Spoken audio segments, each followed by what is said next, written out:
जय श्री हरि विष्णु। आप सभी का आपके अपने चैनल कृष्ण सखी स्टोरीज पर स्वागत है। आज की इस वीडियो में मैं आपको कामदा एकादशी व्रत कथा सुनाऊंगी, जिसे सुनने मात्र से ही आपके सभी पाप नष्ट होते हैं। श्री हरि का आशीर्वाद आपको मिलता है। प्रेम से बोलिए विष्णु भगवान की जय। एक समय की बात है जब धर्मराज युधिष्ठिर भगवान श्री कृष्ण से बोले, हे केशव, मेरा प्रणाम स्वीकार करें। आपने मुझे सभी एकादशियों का महात्म बताया। अब मुझे चैत्र मास के शुक्ल पक्ष में पड़ने वाली एकादशी के विषय में बताइए। युधिष्ठिर जी की बात सुनकर भगवान श्री कृष्ण ने कहा, हे युधिष्ठिर, चैत्र मास के शुक्ल पक्ष में पड़ने वाली इस एकादशी को कामदा एकादशी कहते हैं। इस एकादशी का व्रत पालन करने से मनुष्य के समस्त पाप नष्ट हो जाते हैं और व्रत का पालन करने वालों को पुत्र रत्न की प्राप्ति होती है। इस तरह भगवान श्री कृष्ण ने कामदा एकादशी की व्रत कथा सुनाना आरंभ किया। प्राचीन समय में रतनपुर नामक गंधर्व और किन्नरों के राज्य में उनके राजा पुंडरीक निवास करते थे।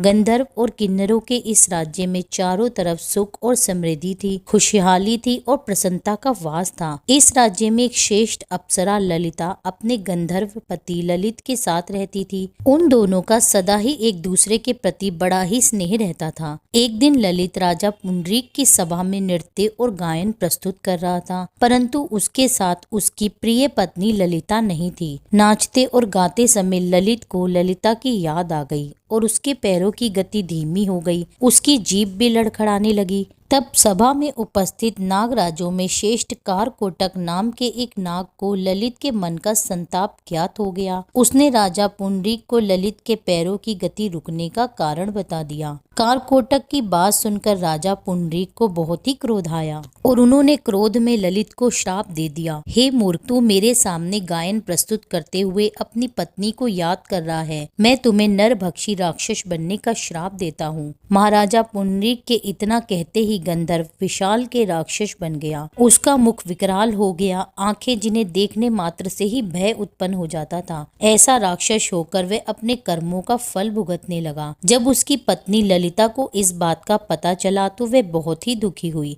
ललिता अपने पति की विकराल आकृति देखकर मन ही मन सोचने लगी, मैं क्या करूं, अब मैं कहाँ जाऊं। मेरा पति बहुत ही कष्ट में है, वह बहुत कष्ट भोग रहा है। वह रोती हुई जंगलों में अपने पति के पीछे जाने लगी। जंगलों में घूमते घूमते एक उसे सुंदर आश्रम दिखाई दिया, जो श्रृंगी मुनि का आश्रम था। श्रृंगी मुनि वहाँ शांत अवस्था में बैठे थे। ललिता शीघ्र उनके पास गई और उनको प्रणाम करके उनके सामने खड़ी हो गई। उस दुखी स्त्री को देखकर मुनि बोले, तुम कौन हो और यहाँ कैसे आई हो? ललिता ने कहा, हे मुनिवर, मेरा नाम ललिता है। मेरे स्वामी अपने पाप दोषों के कारण राक्षस बनकर जंगलों में भटक रहे हैं। उनकी यह अवस्था मुझसे देखी नहीं जाती। आप मुझे कोई ऐसा उपाय बताएं जिसके प्रभाव से मेरे पति को राक्षस योनि से मुक्ति मिल जाए। मुनि बोले, हे पुत्री, इस समय चैत्र मास के शुक्ल पक्ष की कामदा एकादशी है, जो सभी पापों को हरने वाली है और अति उत्तम है। तुम कामदा एकादशी का व्रत पूरे विधि विधान से करो और व्रत का पुण्य अपने स्वामी को प्रदान करो। पुण्य देने पर क्षण भर में ही उसके सारे दोष दूर हो जाएंगे। मुनि के ऐसे वचन सुनकर ललिता ने कामदा एकादशी का व्रत पूरे विधि विधान से किया और पूजन भी पूरे विधि विधान से किया। उसके बाद वह उन्हीं ब्राह्मण ऋषि के पास गई और अपने पति के उद्धार के लिए यह वचन कहने लगी, मैंने जो यह कामदा एकादशी का व्रत किया है, इसके पुण्य के प्रभाव से मेरे पति को राक्षस योनि से मुक्ति मिले। ललिता के इतना कहते ही क्षण भर में ललित के पाप दूर हो गए। उसने पुनः अपने दिव्य शरीर को प्राप्त कर लिया। वे दोनों पति पत्नी कामदा एकादशी के व्रत के प्रभाव से पहले से भी अधिक सुखी और सुंदर रूप धारण करके स्वर्ग को प्राप्त हुए। तब भगवान श्री कृष्ण युधिष्ठिर से बोले, हे धर्मराज युधिष्ठिर, मैंने संसार के हित के लिए आपके सामने इस व्रत का वर्णन किया है। कामदा एकादशी ब्राह्मण हत्या आदि पापों से भी मुक्ति प्रदान करने वाली है। हे राजन, कामदा एकादशी की कथा सुनने और पढ़ने मात्र से ही वाजपेयी यज्ञ का फल प्राप्त होता है।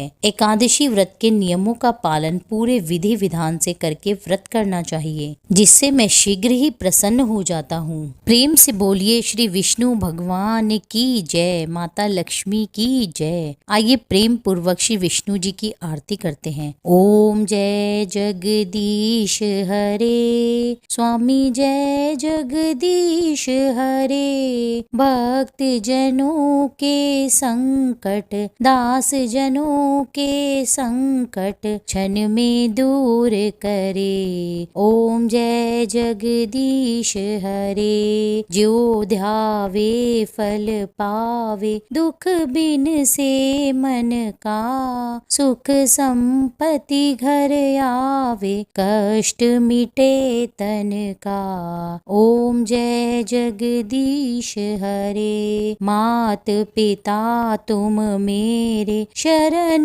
गहूँ मैं किसकी, तुम बिन और न दूजा, प्रभु बिन और न दूजा, आस करूँ मैं जिसकी। ओम जय जगदीश हरे, तुम पूर्ण परमात्मा, तुम अंतर्यामी, पार ब्रह्म परमेश्वर, तुम सबके स्वामी। ओम जय जगदीश हरे, तुम करुणा के सागर, तुम पालन करता, मैं मूरख खल कामी, मैं सेवक तुम स्वामी, कृपा करो भरता।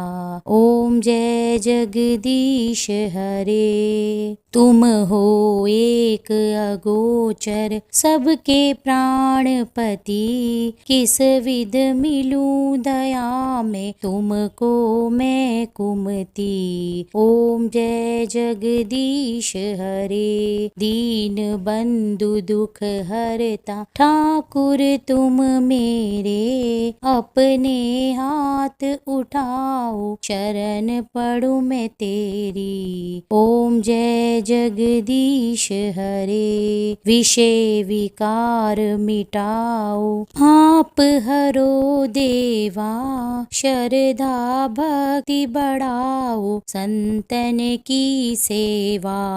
ओम जय जगदीश हरे, स्वामी जय जगदीश हरे। भक्त जनों के संकट, दास जनों के संकट, बंसी वाला दूर करे। ओम जय जगदीश हरे। यह थी कामदा एकादशी की कथा। उम्मीद करती हूँ ये कथा आपको पसंद आई होगी। वीडियो पसंद आई हो तो मेरे चैनल को अभी ही सब्सक्राइब कर लीजिए और वीडियो को लाइक करके कमेंट में लिख दीजिए जय श्री हरि। मिलती हूँ आपसे एक अगली वीडियो में, जब तक के लिए जय श्री राधे।